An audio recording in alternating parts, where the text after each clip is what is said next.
Hello, it's time. It's We time. made it. This is like, it just gets better and better and better. Erik Dalton. No one needs it. You don't really need an introduction. Let's be frank.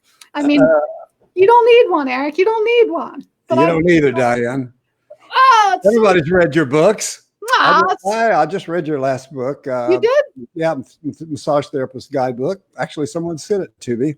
Really good, girl. Way to go. Well, how's it going up there in Pennsylvania? When do you think you'll open up again? I think Pennsylvania, it's a little bit of a slow start here. I just sent my clients out an email saying that we might get started June 24th.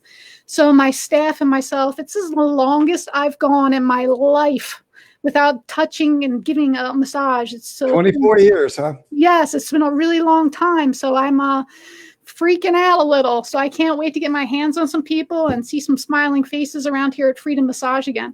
And just so you know, Erik, we won Best in Philly again this year. Yeah, way to go. You guys got more awards, man. I'm looking at your website. You guys get awards all the time. Do you guys pay those people off or what? We haven't. I haven't had to pay. I do. I pay people off. Now my wife and dogs are ready for me to go back to work. They're tired of me digging on them. I bet. They're like constantly, quit rubbing on me. So listen, I just wanted to, for those who don't know, I've gathered some information, and I think one of my favorite things that I've heard you say is you can't teach experience. I don't know if that came from you or you found or if that was passed on. I love that. Yep, that is mine. Yep, that's mine. You can't teach it. Yep. To a certain extent, you can teach experience, but some people just have it. You have some therapists that have had hardly any training at all, but they have what I call innate kinesthetic palpatory awareness. In other words, they just got it. They're the kinesthetic type. I was never that type. I was more visual and all that stuff. I had to learn that. It took a long time for me to get my hands from going from explicit memory into implicit, where the hands know better than the brain. They finally just grasp it. But it took me a long time to learn that. And Rolfing, it was a hard process for me to feel a lot of those layers and all that stuff. But that's yep. I think the whole thing is in the trenches. I've had a full-time practice for 40 years, and while we're off on this break right now, we have to keep our skill set up. Whatever we can do, whether it's courses online or whether it's, working on your family or whatever, we got to keep our skill set up. So when we get back, we're ready to go and let people reap the rewards of us being gone. My clients are going crazy. I have to FaceTime them all the time and go. It's a really good thing to connect with them and go through their problems and calms them down. Just the nervous system, just knowing somebody's out there for you, right? Yes. 100%. We can't physically touch, but we can still stay in touch. Yeah. With them. One of the things that I thought was really cool and got me really fired up, because now we see Erik Dalton, the man, the legend, the guy who's been around forever and who's making waves online and all across the country, having hundreds of people at your workshops. To learn in 1994, you did your first workshop and you had 11 people. I think that's what I was trying to get at. Yeah. That you can't teach experience. You didn't just land on planet Earth and have hundreds of people waiting. You've been at this for a really long time. Yeah, I consider it, we call our myoskeletal techniques brain-based body work, but really it probably should be blue-collar body work, because I consider myself a blue-collar therapist. That's when I'm happiest in the clinic, working on people, learning from people. It's trial and error, and that's how critical thinking develops. It's something you can philosophize. A lot of people philosophize critical thinking, and that's one thing. But to be in there over and over and over, working on people, listening to the problems, listen how their inflections, and see how you talk back to them affects the therapeutic outcome. That's all just hands-on experience. And that's why I like techniques. Techniques, as Robert Calvert, the founder of Massage Magazine, said, is an invitation to touch. And Ida Rolf went through that whole series, and she did the 10 series where people would not just go work on the same parts of the body, go to the low back and neck and call it a session, down to the feet, up through the rib cage, the whole thing was set up so with techniques so that you can be familiar with every part of the body and and actual communication is a technique. It's all a technique. I was a drummer for many years, and unfortunately, I did not start out learning all my rudiments, and I really had to pay for it when I got to California and started competing against the studio musicians out there because they had technique. You got to have technique. So a lot of people bash technique. It's a big mistake. Technique's really important. Well, I'm going to bounce around a little out of order of what I had things down because drumming, now it makes sense. Drumming, for those who don't know, you drum, and you have one of the things I think is a lost art in massage therapy that we talked about a lot more and you talk about, which I really, really like, is rhythm. Every time I see you, you're beating on something. There's rhythm, and it makes a huge difference. Do you want to talk about that a little? Well, my mom used to say, Eric ain't happy if his hands aren't busy. I don't think she said ain't, but yeah, it's it's all about, all good body workers when, if you're doing a relaxation massage, for instance, which I really appreciate relaxation massages where, everybody's quiet and all that stuff. I don't do that, but I did is, you can tell when the people are in rhythm. They're in rhythm with you. They're either syncing in with your respiratory system or they're syncing in with your cranial sacral system. I don't know. But whatever it is, they're in a rhythm and you feel it in your body, they're leaning in, they're doing, they're using the rhythm. I feel like the rhythm for me, it creates trust because it's almost like they know where you're going to be next. They can almost guess. Right. When you work, I'm like, look at that rhythm. That's right. Hey, you have pretty good neck work there, girl. Let's do that. Wow, I'm impressed. Boogie down. So rhythm's a big thing, and you talk a lot about body mechanics. And in order to be around for as long as you have, all your work, every time I see you, you're at perfect posture and perfect body mechanics. I don't know about that, but I try. Yeah.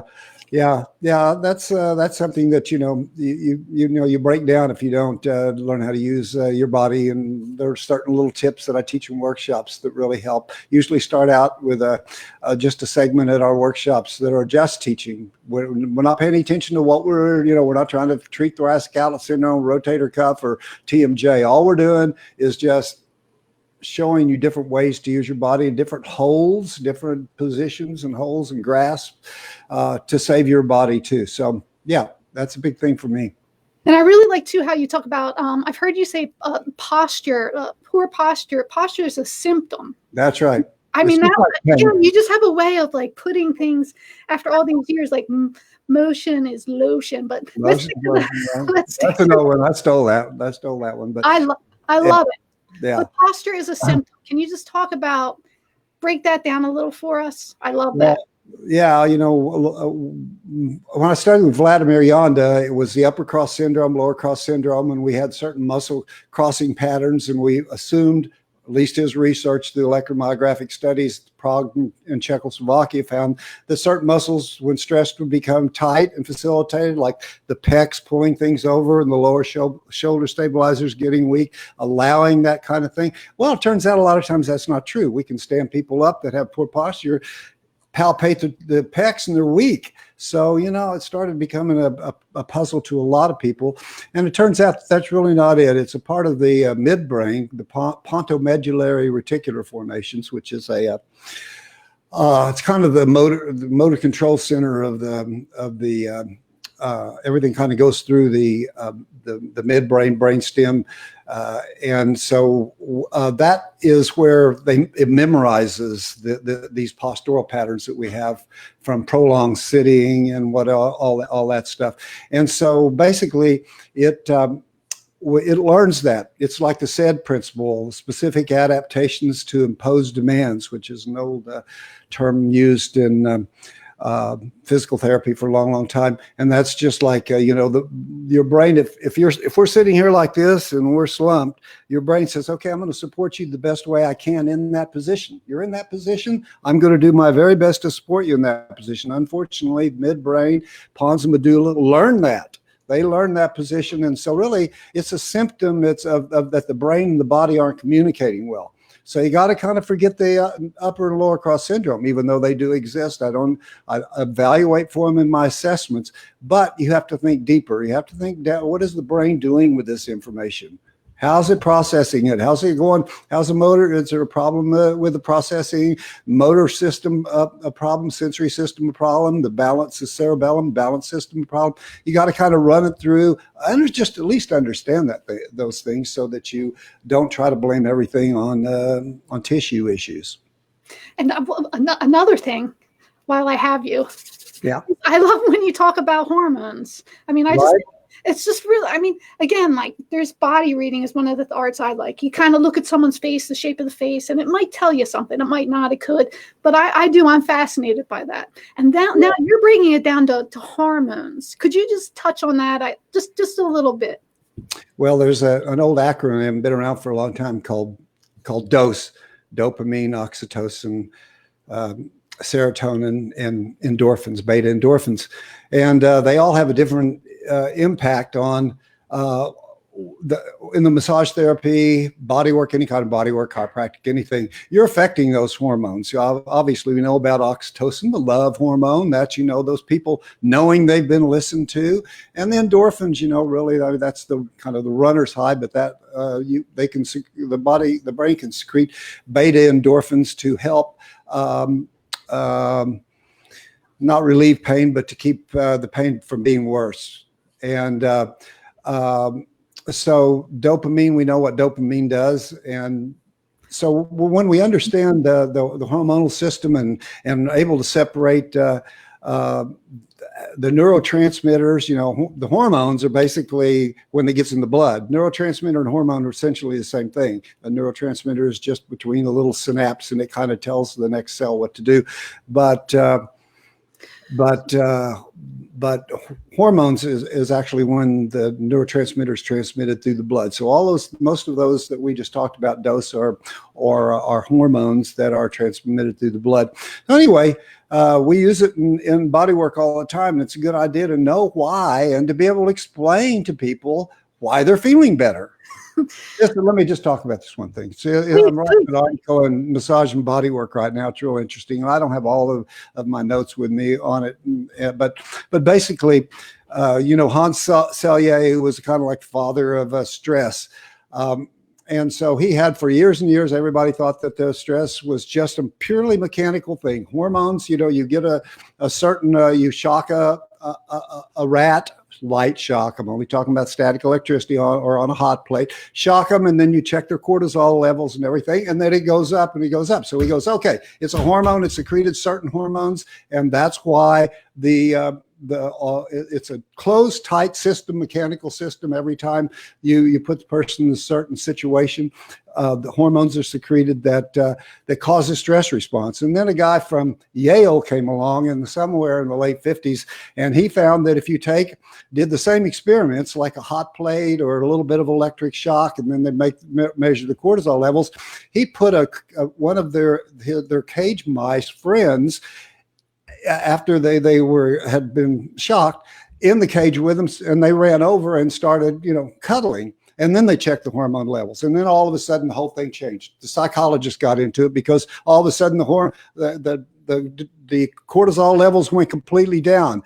All the epinephrine, all of the flight hormones went down. So now we're going, oh my God, the psychologists aren't involved. It was so nice and tidy when it was just a mechanical system. But now we've got to include the psychologist, and that's what we are doing now. And more in pain all the time now. So you could if I understand, I could give a little. Let me finish this. I didn't finish this. I forgot to finish. Okay, so they're in the crate, and so they say, okay, well, let's take that other cage mice out, shock them, and then just give them a piece of wood to chew on. So they go over and shock the mouse that goes over and gets to nibble on the thing also displaces it. And the thing about stress that's so interesting is the one displaced anxiety or displaced aggression. The person who's doing the displacing, they don't get the ulcers. It's the people they're displacing it on. You know what I mean? They're fine. They've displaced. So that's all part of that, the way, it calms the hormonal system down when you get to, and that's what massage is. That's exactly what we do. That's one of the best things. It's called, matter of fact, I think the title article is going to be something like the massage and Massage is like chewing on a stick. You go over in the corner, chew on a stick, and you come to your therapist, and they do whatever they do, and all of a sudden your stress levels go down because you've been able to displace them. And so I think that's one of the things we do. We do a lot of wonderful things that still haven't been researched yet, but yeah. I love that. Yeah. I love that.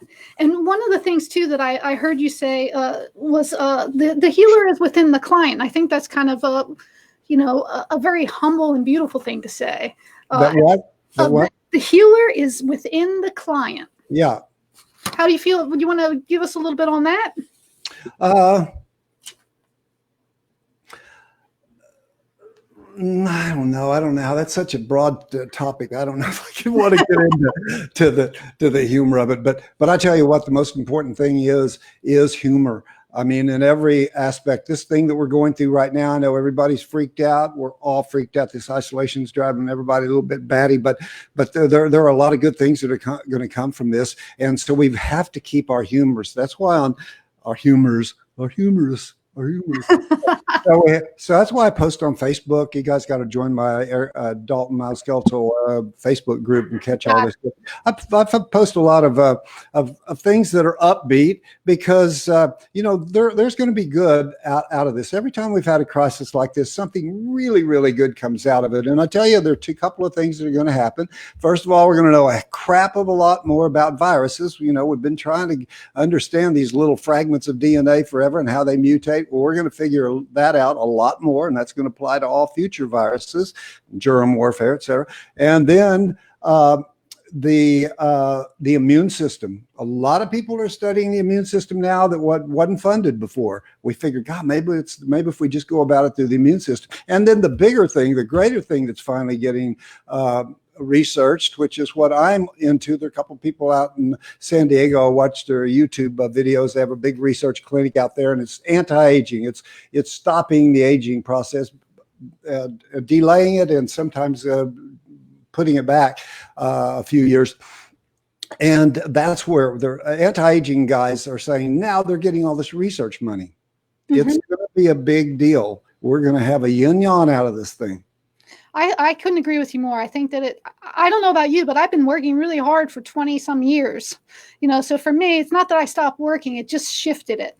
And if it seems like you keep going with the shifts too, because even early on when your first class with 11 people, that's 11 people, even Erik Dalton had 11 people in his class. You said you use that opportunity too, to do some catering and your workshops, they're not just a class, it's an event. You've made them an event with the camera. Always do.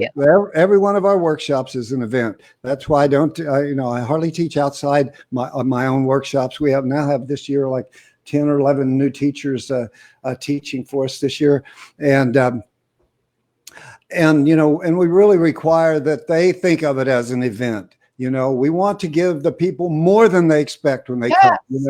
No expense spared. And the same way with that first workshop of 11 people in my 3,000 square foot pink garage, 2,000 square foot pink garage. We had it catered. We did all this stuff because, we wanted everybody to just, first of all, I was so nervous. I thought maybe that would distract. Well, at least we're going to get a good meal. This guy didn't know what he's talking about, but at least we're going to have fun sitting at the lake and having a meal with it. But yeah, everything should be an event. I mean, I was in the music business forever, and that's what I did. I was a manager of the band forever and all that stuff. So I set all that up, and I just love that. I just love seeing people come in and go, oh, wow, the best stage set up and the lighting and all that. It's all part of the, look at TED Talks, the new TED Talks versus the old one. They know what they're doing now. Back in the old days, they had some pretty crappy film TED Talks and stuff, and they weren't as impressive. It's give them more. And let's call it too what it is. You're reinvesting in your students, which I want to say thank you for. You're really putting the money from your business back into the students and making sure they have a hell of a time when they come see you. Right. And I also wanted to say one more thing. You said the word nervous. Do you still get nervous? Yes, absolutely. I got nervous before we came on here. Can you believe that? Well, I was nervous. I know that. Of course I was. Oh yeah, no, I've had stage fright. I mean, it doesn't matter what I do because basically I can't stand to see any of my old videos. It was like Linda Ronstadt. I don't know if you remember her, but Linda never listened to one of her records ever. She could not stand to listen to her records. She got one of them, fabulous voice. Well, I don't really like that. And I know a lot of people don't really like to see what they're doing and all that stuff. But I want to say that I do have a bunch of new things coming out. I know. I'm so excited. I want to hear it. I know that you have a 210 masterclass coming out. Yeah, we've got, let's see, three different things coming out, and just, well, they're not going to be right away. Symptom solutions and critical thinking, which is one I've been wanting to do for a long time. We're going to take a dozen or maybe more. I've got 9 now with specific conditions that are, that people deal with all the time, and take them through the whole process of the history taking, how we relate to them, how the office, film them as they're walking in my little office here, and how it's set up so that they feel comfortable, good, chatting with them about their friends, doing everything that I learned in psychology not to do. Transference, don't put your family's picture up. Don't talk about your family. That's all turned out to be a bunch of nonsense. Yeah. How's the family? I work on all the people in the family, and some of them I worked on for 30 years. It's like I miss them. I go to Costa Rica for a couple or 2 or 3 months, and man, I'm ready to get back to my friends, my clients, everything. So it's a bond. And so what else do you have coming up? You have Costa. Okay, I got that. I got, so I'll take them through, do the history, do the assessments, and then show them kind of how you figure out what kind of problems they have through critical thinking. Then I've got a thing called prehab, rehab, and pathology. And so we're going to take conditions. I've already filmed a couple of things with this. My wife has had 3 hip surgeries on this one hip, ended up in a total hip replacement. I just did a video on this the other day and showing you how, first of all, if you know somebody's going in for a hip replacement, what kind of things do you do? Once they've had the hip replacement, finding out is an anterior. Do they go in anterior? Do they go in posterior? Do they have to cut the external hip rotators? You got to know all this stuff, because when they tie those external hip rotators and that gluteus maximus tendon back onto the trochanter, it's shorter. And so you see a lot of externally rotated legs, externally rotated femurs that come out of there. So, you have to know what kind of surgery. So I go through all that. I'm doing Harrington rods, cervical fusions, Harrington rods for scoliosis, and knee replacements, hip replacements, and of course low back stuff. So it's all has to do with people who have had or getting ready to have surgeries. Let's see, one more thing. Let me think, what was it? We got an anthology of a bunch of my articles and videos, and that's going to be out in just a couple of weeks. And then Erik Brown and Ann Williams have just come out with that. Did you see that disease prevention course? With me, I'm so excited. Man, it's fabulous. And I loved it so much that we went to NCBTMB and got 8 CE credit for it, so people could get their CEs this year that may need them. So check that out. It's by Erik Brown and Williams. And let's see, that's about it. That's about it. Well, Oklahoma City Workshop, 8th annual Oklahoma City Workshop. Who's going to be there with you this year? Oklahoma City. Who's going to be with me? It was supposed to be July 4th weekend. We've always had it July 4th weekend, but this year we moved it to Labor Day weekend, which is September 4th through 6th. Whitney Lowe's going to be the guest presenter on, everybody loves Whitney, on Saturday. They do an afternoon spot on Saturday, and then at 5 o'clock, when that's over, all of the guest presenters who are Wazlowski, Sue Hitzman, Drew Friedman, Art Riggs, who's one of the all-time great rolfers, Aubrey Going, Till Luca, and Rick Grabowski is all going to be there, and Drew Friedman, I think I said that too. But yeah, so we got all these guys, and they break out into this big 8,000 square foot ballroom, and people just roam around and get tips and listen, answer questions, and are working on people. So it's really a novel little thing to do. I teach Friday, all day Friday. I teach Saturday morning. Whitney teaches all day Saturday afternoon. Then I teach all day Sunday. But we have that breakout on Saturday. So that's Labor Day weekend, September 4th through 6th. And it's, of course, we're going to follow all of the guidelines and make sure everybody's safe. We've been working our butts off on that, making sure everybody feels safe, and they are safe. So, and we got Costa Rica, of course. This is our 21st annual Costa Rica retreat. Yeah, every year just after Thanksgiving, November 28th through December 5th this year, and that's always it fills 2 or 3 months in advance, and it's just an incredible experience. 6 days of education and seeing the country, and Costa Rica. I live there, so I love it. It's a great place to be. So just one more little fun fact. At the first Costa Rica class, can you remember how many people were at that class? I absolutely do. How many? We actually had more than I thought. We had 28 people. And now you have like... Oh, well, no, we have to cap it at 65 because that's all the bigger that room will take. So we bring 5 teaching assistants and great. 65 people, house 65 people. It's great. It's really intimate because we go on excursions together. We'll go to the rainforest, we'll go to the beach, we'll go to the waterfalls and all that stuff. And the whole time you're doing it, people are talking shop because we're all confined on this little 10-acre mountaintop, and so people are always talking shop, and the place where I teach is always open, and so they can go in and work on each other. And sometimes I'll just go over there and watch people steal stuff and then call it mine until they're in the workshop, and then I give them credit for what I've seen them do. That's what you do in bodywork. Steal when you can, but don't give them credit unless you have to. Want to see my cup? Yes, let's see. Let's see. If I can't take my dog, I ain't going. That's right. Well, I have to say this, Erik. I just want to say thank you so much for taking the time for us and all of your many, many years of hard work. You have made it more than a class. You've made them events. You've brought so many incredible body workers together. So many people appreciate you and look up to you, and you've named a few in your workshops. Almost every class I go to, I hear your name. So I just want to say thank you. I know it wasn't always real easy and up here. You've had to go through some hard times to keep going and keep plugging along. We're so thankful for you, Erik. I just want to say that on behalf of every member on this page and everybody in our industry. You rock. It's so sweet. Thank you so much, Diane. That's so sweet. And listen, you guys, keep the faith. Everything's great. I know it's tough. Everything's great. We're going to work through this together. Okay. Thank you, Erik. We're signing out. Okay. Woo-wee. Thank you. You're welcome.